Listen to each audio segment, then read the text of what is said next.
Warner Brothers was always going to be fighting a losing battle against the MCU. By the time WB realized Marvel had a winning formula and they wanted to compete, it was too late. It was too late for them to get on the same narrative depth in a decent amount of time.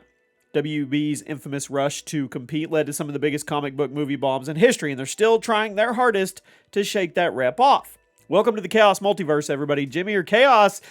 Today we're going to talk about Black Adam. It's not going to be fun. It's not. It really isn't. Now, the last few years, they've been rather successful. Movies like The Joker, The Batman, The Suicide Squad, everything that starts with the, it seems like. Anyway, the most recent DC project starred Dwayne Johnson, and it was complicated with its results. With Black Adam introducing the new Thanos-level villain, their new Thanos-level villain, I guess, and reintroducing the world to Superman, the wheels seem to be back in motion with the DC Universe getting its own MCU equivalent. But following a very disappointing financial report from the movie's box office records, the new DC Cinematic Universe may actually need to be put back on the drawing board again with James Gunn, because numbers like this, that's not what they're trying to do, and it's not numbers that will sustain a big blockbuster franchise. In this video, we're going to go over the new reports about Black Adam and what Warner Brothers may do about it moving forward. Could they actually bench The Rock for a sequel? I don't know. Money talks. So, in early December of 2022, a report came out that revealed Black Adam severely underperformed in Japan. It earned about a $452,000 clip at the box office on opening day. This was a new low for the DC Cinematic Universe, and so far, it's the worst performing DC movie ever in Japan. As for the rest of the world, it didn't break any box office records or make any huge splash, especially when compared to the competition. In total, Black Adam has grossed around $400 million worldwide, and while it debuted at number one, it was quickly booted out of the top spot by Black Panther: Wakanda Forever. So to compare that to another recent film, The Batman, it managed to gross over $750 million at the box office, despite also being available to stream on HBO Max, and Doctor Strange in the Multiverse of Madness also managed to gross $950 million. And do I have to remind you guys that Spider-Man No Way Home did a ridiculous $1.9 billion? Anyway, at the end of the day, Black Adam was a huge disappointment for Warner Brothers. It grossed $400 million on a budget of roughly $200 million. So this really wasn't much of a profit for the studio, and that doesn't seem to reflect well on the public's interest in the DC Cinematic Universe. I've said before and I'll say again, people love DC's characters. I love DC characters, but they just don't care about the DCU's overarching story, if you can say there even is one right now. The viewing public will happily go see a Batman movie in theaters. They will, the same way they'll happily go see a Spider-Man movie or a Doctor Strange movie.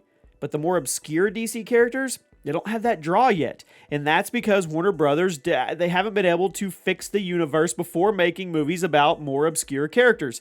I love Black Adam. I think he's an awesome character. He'll be a great villain for this new timeline, anti-hero, superhero, whatever. But until people really care about the bigger universe, they're not going to be able to pull people into theaters the way Marvel has done. The Guardians of the Galaxy was virtually an unknown team of heroes, and Marvel Studios turned them into one of the most successful franchises in the comic book genre, and that simply wouldn't have happened if the MCU had not built up a solid reputation and universe at that point. So even though Warner Brothers seems to have grown some self-awareness, they're not quite there. So what happens next? Well, was Black Adam a total failure? Yes and no. It had some of the lowest foreign numbers of any DC project, but it still earned $400 million at the box office. Now, I don't mean to sound dismissive of a movie earning $400 million in a relatively short amount of time, but for a big superhero movie starring one of the biggest stars arguably on the planet, they were probably expecting more. Many reports are claiming Black Adam is going to be the Thanos of the DC universe, so Dwayne Johnson will be returning in more movies. Not necessarily as the villain, but anti-hero. You guys know, the back and forth, whatever it is. But you have to wonder, what's going to go happen with production costs? Dwayne Johnson's a very, very expensive actor, and Warner Brothers intends to keep him on retainer. They're going to have to drastically increase their budgets. Black Adam was a decent enough movie. It wasn't mind-blowing. I say that personally. It was good. It was a fun watch in the movie theaters, but it wasn't anything deep or multi-layered or anything like that. There was a couple moments in it where I'm like, what? But I mean, it was a good watch. It wasn't anything breathtaking. It wasn't nearly successful enough to set the standard for future DC projects. When he says the whole hierarchy was going to change, not really. Now with James Gunn taking over the driver's seat, it seems like Dwayne Johnson will be coming back, especially since it seems like Warner Brothers is giving Gunn whatever he wants in order to get things back on track.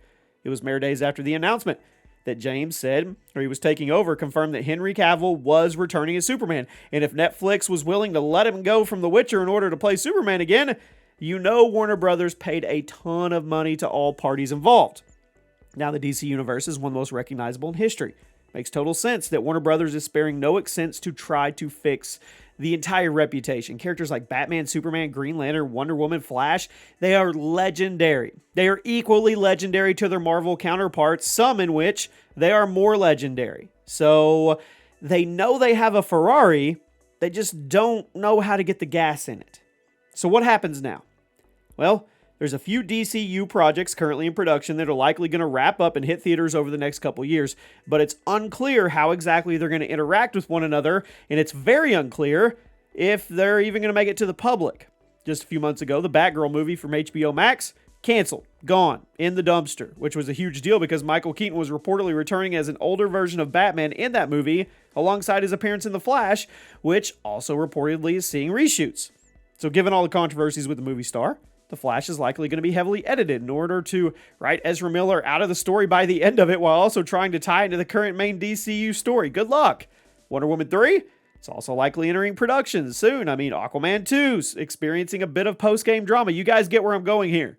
I mean, following the lawsuit between Johnny Depp and Amber Heard, the actress effectively destroyed all her relationships with major movie studios, and Warner Brothers has reportedly severed ties with her. But what comes after that? DC is already looking pretty far into the future. Blue Beetle started filming a while ago. Shazam 2 chugging along through production. But aside from that, the highly anticipated Joker sequel was confirmed a few months ago, and he even picked up Lady Gaga to play a new version of Harley Quinn, which is cool. It's also confirmed that Matt Reeves' The Batman is getting a sequel. Of course it is. Although it's unclear if the planned Penguin spin-off series for HBO Max is still happening. Last I heard, it may have actually been quietly canceled or indefinitely delayed. Now, there were some plans for a new Superman movie with a black lead actor, but it's unclear if that project is even moving forward. There was also a Supergirl movie in production, but with the announcement that Batgirl was canceled, many believe Supergirl may follow the same fate. Now, ultimately, Black Adam. Let's put the DCU in a weird place. The movie did okay.